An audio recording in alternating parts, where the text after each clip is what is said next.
Bundelkhand fast breaking में आप सभी का हार्दिक स्वागत है। आइए नजर डालते हैं आज की इस खास खबर पर। अभूतपूर्व अपार जनसमूह के साथ प्रदीप जैन ने किया नॉमिनेशन। झांसी ललितपुर लोकसभा से इंडिया गठबंधन के प्रत्याशी पूर्व केंद्रीय मंत्री प्रदीप जैन आदित्य ने काली माता मंदिर और लक्ष्मी देवी मंदिर के दर्शन कर उनसे आशीर्वाद लेकर अभूतपूर्व अपार जनसमूह के साथ लक्ष्मी गेट से नामांकन जुलूस के साथ प्रस्थान किया। 1 किलोमीटर लंबा जुलूस और प्रदीप जैन जिंदाबाद की गगनचुंबी नारों के साथ सैकड़ों की तादाद में महिलाओं ने भी इस जुलूस में भागीदारी की।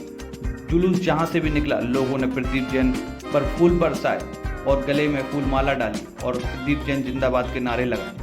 चंद्रपाल सिंह यादव, ब्रजेंद्र व्यास, राहुल रिछारिया, सत्येंद्र पाल सिंह, योगेंद्र सिंह पारीक्षा, अरशद खान, मनोज गुप्ता, ज्ञादीन कुशवाहा, अरविंद वशिष्ठ, ब्रजेंद्र सिंह, अर्चना गुप्ता, तनवीर आलम भी जोशों खरोशों के साथ कंधे से कंधा और कदम से कदम मिलाकर चलते रहे। प्रदीप जैन ने भावनात्मक होते हुए कहा है कि जहां से हम गुजर रहे हैं, यहां हमारा बचपन बीता है, यहाँ हमने उम्र गुजारी है। इस शहर के लोगों ने के बीच हमने दुख सुख की बातें की हैं, आपस में दुख सुख बांटे हैं। वही लोग आज हमारे साथ हैं। कोई हमारा पिता समान है तो कोई हमारे छोटे बड़े भाई की तरह। झांसी का बच्चा बच्चा प्रदीप जैन को जानता है, क्योंकि प्रदीप जैन झांसी की गलियों में सदा घूमता रहा है। प्रदीप जैन को कार की जरूरत नहीं। प्रदीप जैन तो स्कूटर, मोटरसाइकिल, साइकिल किसी पर भी बैठकर चल देने वाला साधारण मानस है। झांसी में हमने जन्म लिया है, लेकिन ललितपुर क्षेत्र भी हमारा कार्य क्षेत्र रहा है। ललितपुर निवासियों ने अगर एक आवाज़ लगाई है तो प्रदीप जैन आदित्य उनके लिए भी कभी देर नहीं की। ललितपुर के लोग आज भी नहीं भूले कि जब खाद लेने वाली लाइन में लगकर एक किसान की मौत हो गई थी, सरकार कोई मुआवजा देना नहीं चाहती थी। आधी रात के बाद ललितपुर पहुंचकर तब हमने उसका मुद्दा उठाया था। हमारे समर्पण भाव की वजह से ही बड़ी तादाद में इस जुलूस में शामिल होने ललितपुर से लोग आए हैं।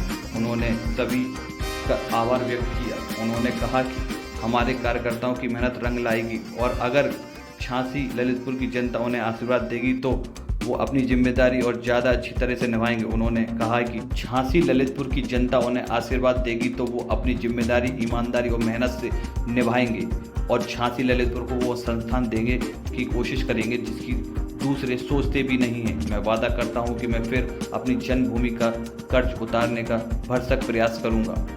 इस मौके पर सैकड़ों की तादाद में लोग उपस्थित रहे। बुंदेलखंड फास्ट ब्रेकिंग के लिए झांसी से ब्रजेश परिहार के साथ प्रदीप वर्मा की रिपोर्ट।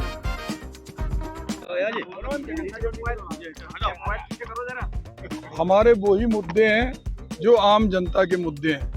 आप देख रहे होंगे कि मेरे हाथों में वो पवित्र ग्रंथ है, जिस ग्रंथ की रक्षा के लिए राहुल गांधी ने पूरे देश के अंदर यात्रा की।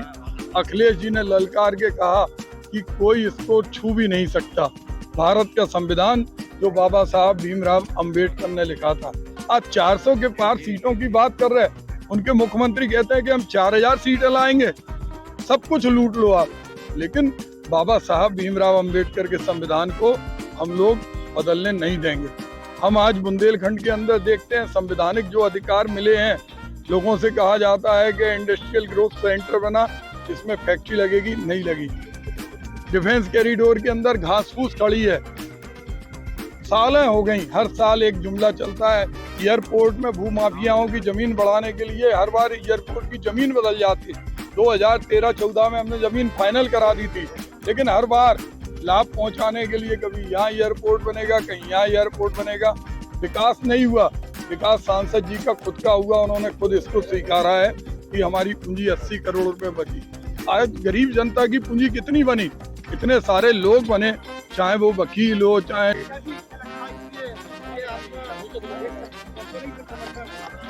नहीं। हमने कहा कि ये जनता की आवाज़ है और जनता में जो आक्रोश है वो आक्रोश आज सड़क पर उभर करके आया है और मैं समझता हूँ कि ये आक्रोश लोगों को दिन प्रतिदिन बढ़ता जा रहा है और 20 मई को ये निश्चित रूप से वोट में परिवर्तित होगा और भारी मतदान होगा और भारी वोटों से भाई प्रदीप जैन जी इंडिया गठबंधन के प्रत्याशी जीतेंगे।